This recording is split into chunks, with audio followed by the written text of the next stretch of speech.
Welcome back to CAN, Caribbean Affiliate News. My name is Stefan Samuel.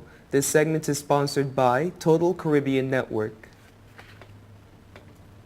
Boston bombing suspect Doshkekar Sarnieff was shot several times, including once in the face, before he was captured, according to a doctor who treated him. Previous accounts of the 20-year-old's injuries were less specific. He was previously reported to have suffered a gunshot wound around to the neck after he was tracked down to his hideout in a boat in a Watertown back garden. The new details come from a newly released deposition given by Beth Israel Deaconess Medical Center's Dr. Stephen Ray Odom 3 days after the April 19th arrest. Transcripts of the testimony were unsealed yesterday. They also show the suspect suffered a skull fracture and other various injuries.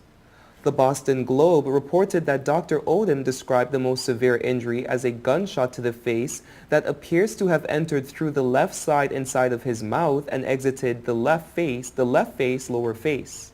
Authorities say Doshkekar Sarnieff and his older brother Tamerlan masterminded the Boston Marathon bombing on April 15th, which left 3 people dead and injured more than 260.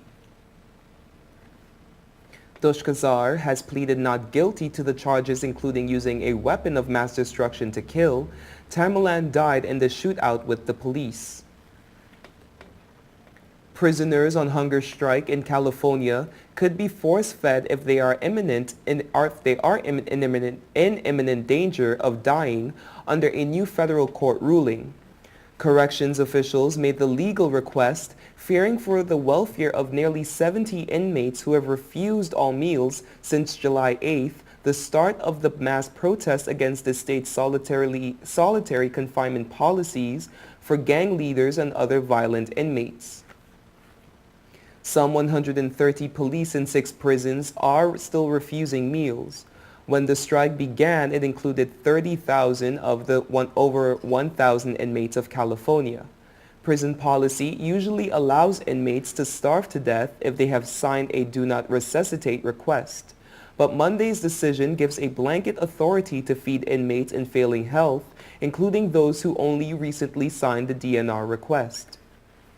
The process, which prison officials call refeeding, could include giving fluids intravenously or snaking feeding tubes through inmates' noses or into their stomachs.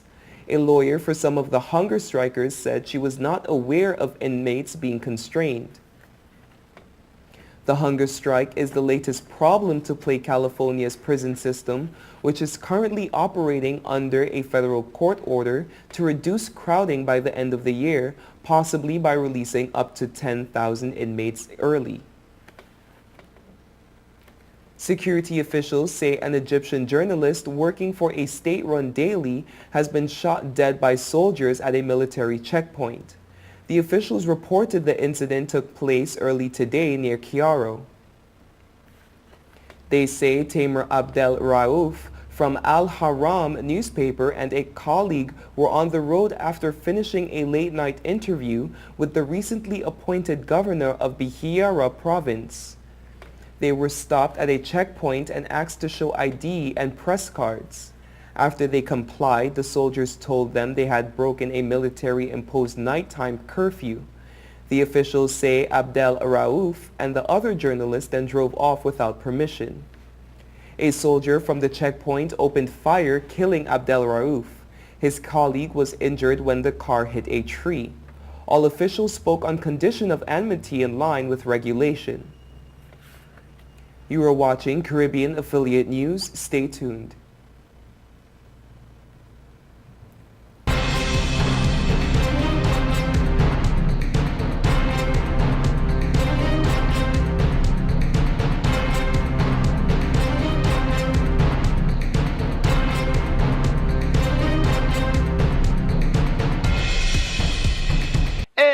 Excuse me, if you see me smiling, that's 'cause I'm chilling on Total Caribbean Network.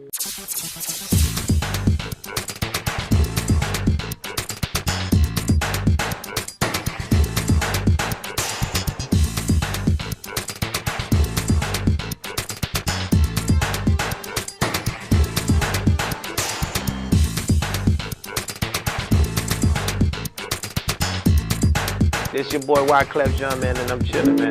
Total Caribbean Network. Man, I love their style. Whoa, whoa, whoa, whoa, whoa, whoa.